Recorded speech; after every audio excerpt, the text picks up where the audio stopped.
Back in January of 2025, Ligeia and I started doing very short episodes, which we called minisodes, about books and reading on a separate podcast. Over time they became a bit longer because we like talking about books, and we've now moved obviously to the Devil's Library. So we've recovered some of those earlier episodes. The sound quality in places is a bit dodgy, so apologies for that, but enjoy these.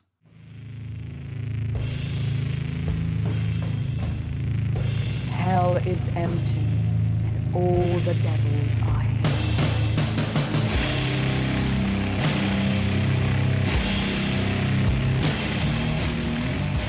Welcome to the first in a new but very irregular series of what we believe are called minisodes, which are very small podcast episodes in which we talk about things that are kind of related but maybe not directly related to Satanism and stuff like that.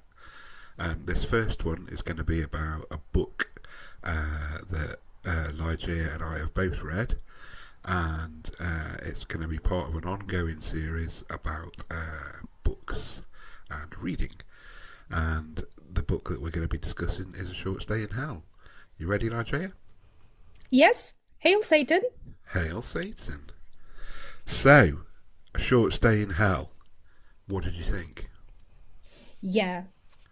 I can't remember who suggested this book to me. But I know I've never heard this title before. And it, immediately, it was like, what did you say? A Short Stay in Hell? It's such a good title, for me, at least. Because it makes you think. It's not like, oh, diabolical, whatever. What does it mean? And then I looked, and it's such a small, tiny piece of art. It's a really short book. I have it here. It's more like a novella, really, rather than... Yes, it's 100 pages. 100. Yeah. So everybody can just give it a go. It's really not time-consuming. So how deep are we going? Because I think this might be just like a little taster, for people, maybe just to get them to read it, to get them interested.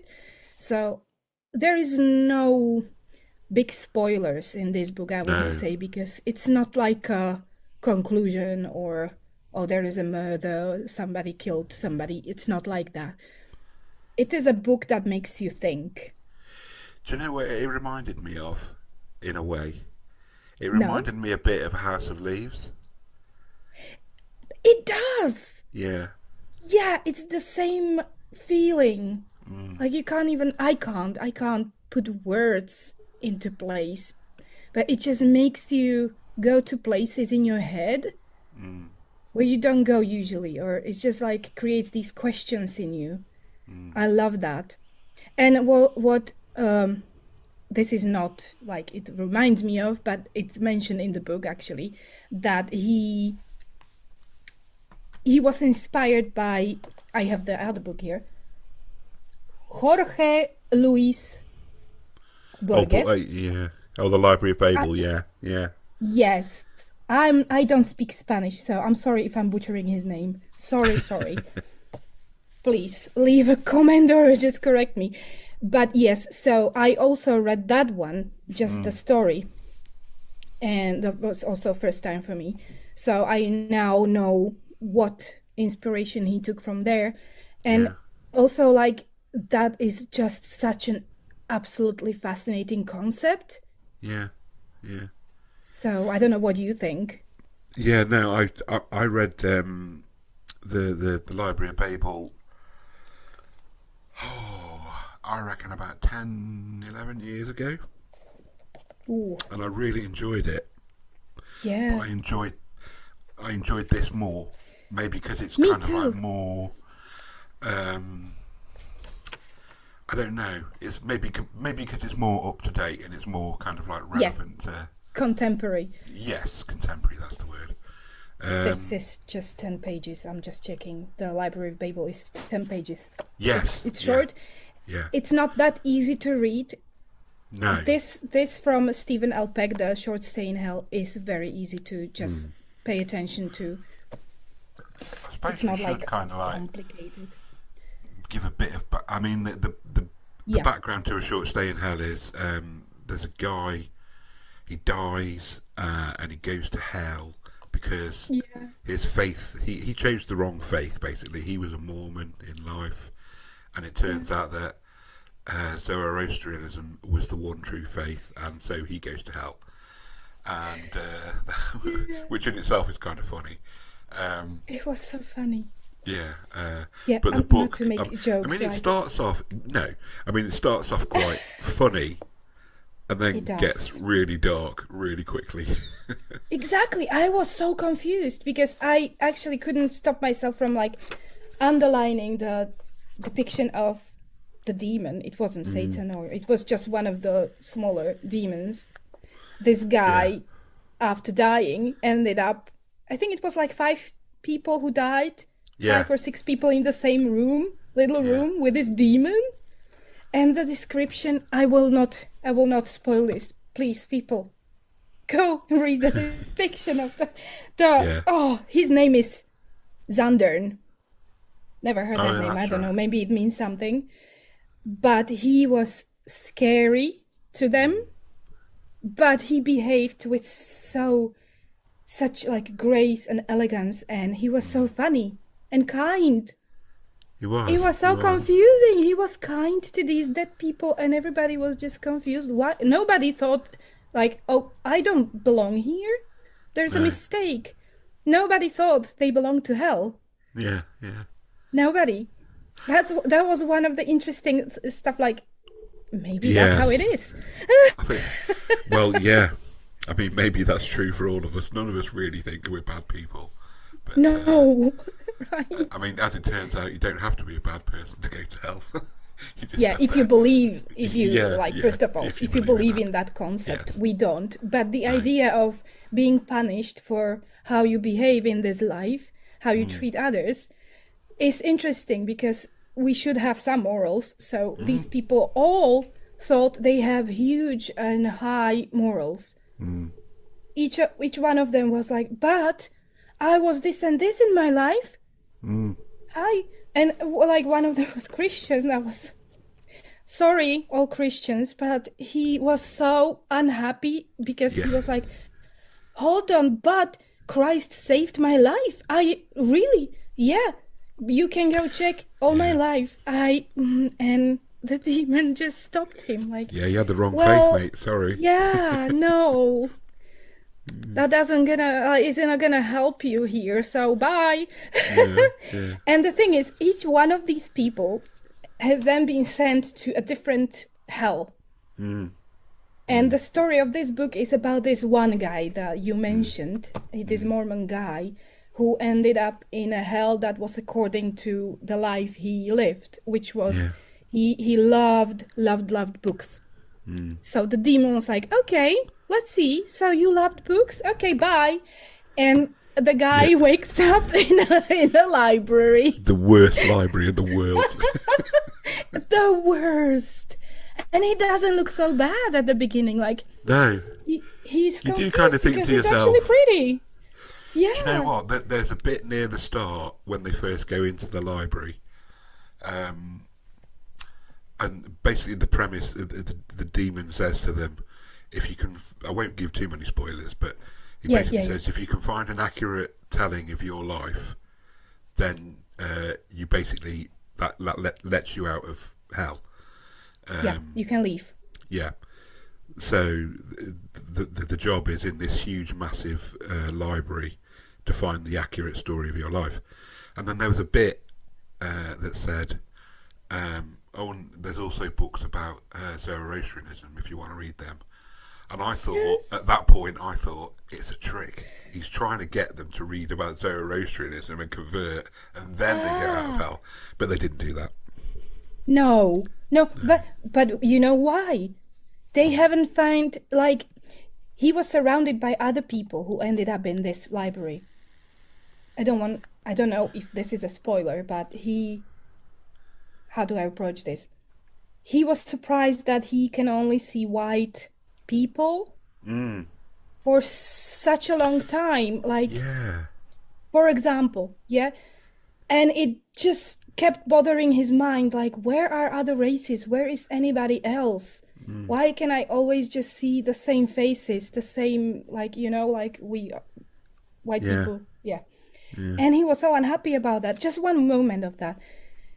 But what was the worst thing is that if somebody doesn't know what the Library of Babel means, or what the concept of that is, it means that it looks like this library doesn't have any end, it's infinite.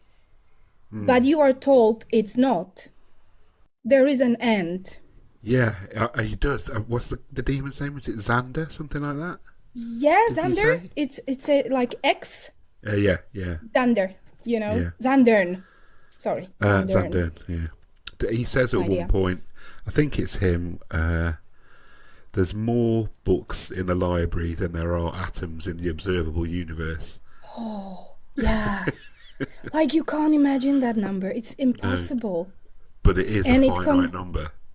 It is. That point is like, it's gonna kill your mind, your sanity, because if you knew the library is like endless, you wouldn't maybe try to look for the book to get out of there, because you would like, okay, that there's no point. But if you know there is that little possibility, you go crazy. You can't just sit. Maybe you can sit for 3 years, okay? Because this guy spent like, I don't even know the numbers. I can't read those numbers. Billions of years. Yeah. Yeah. Oh, light years. Like, it's so crazy, the whole book. And like, it does give you a kind of like perspective on time and the passage of time, and all right.